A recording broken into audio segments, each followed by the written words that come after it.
بسم اللہ الرحمن الرحیم الحمد للہ رب العالمین الصلاة والسلام علی رسولہ الکریم وآلہ الطیبین الطاہرین المعصومین واللعنۃ الدائمۃ علی اعدائہم اجمعین اللہم صل علی محمد وآل محمد وصیتنا مع امام المتقین علی بن ابی طالب علیہ السلام۔ مولا علی علیہ السلام فرماتے ہیں، میں تمہیں خوف خدا کی وصیت کرتا ہوں، دنیا طلبی سے بچو، اگرچہ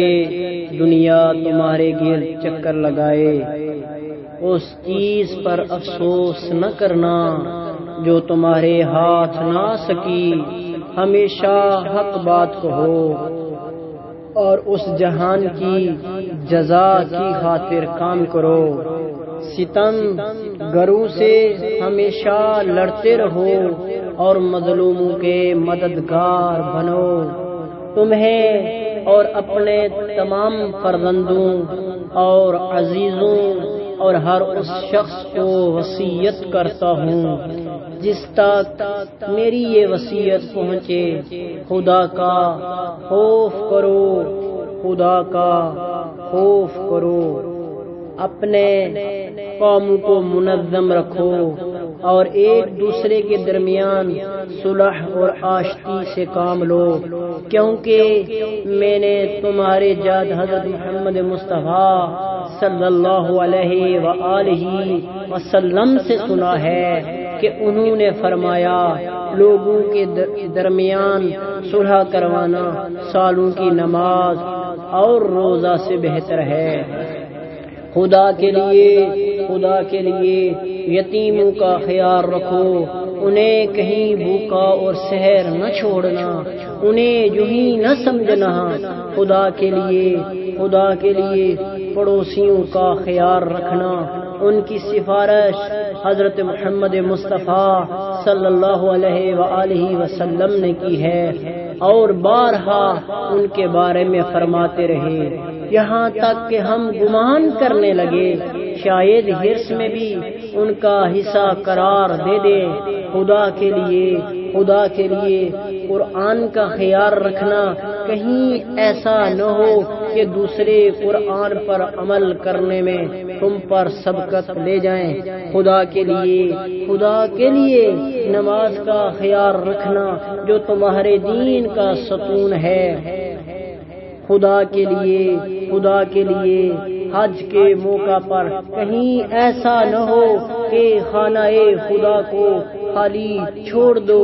جتنے دن بھی اس دنیا میں رہو، اگر بیت اللہ کی حرمت کا خیال نہ رکھا تو سخت عذاب میں مبتلا ہو جاؤ گے۔ خدا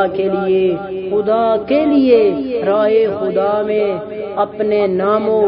جان اور زبان کے ذریعے جہاد کرتے رہو اور تم سب آپس میں مل کر رہنا اور ایک دوسرے کو معاف کر دینا، ضروری قرار دینا، کہیں ایسا نہ ہو کہ ایک دوسرے سے منہ موڑ کر تعلقات ختم کر لو۔ امر بالمعروف نہی عن المنکر کو ترک مت کر دینا، ورنہ بدترین لوگ تم پر حکمران ہو جائیں گے۔ اس وقت دعا کرو گے مگر دعا قبول نہیں کی جائے گی۔ اے اولاد عبد المطلب، میں مسلمانوں کے خون میں تمہارے ہاتھوں کو آلودہ نہ دیکھوں، یہ کہتے ہوئے دکھائی نہ دینا کہ امیر المؤمنین کو قتل کیا گیا، جان لو میرے قاتل کے علاوہ کسی کو میرے بدلے میں نہ مارنا۔ اور دیکھو اگر میں اسی ایک ضربت سے مر گیا یعنی شہید ہو گیا، اسے بھی ایک ہی ضربت لگانا اور اس کے ہاتھ، پیر اور دیگر اعضاء کو نہ کاٹنا، کیونکہ میں نے رسول اکرم صلی اللہ علیہ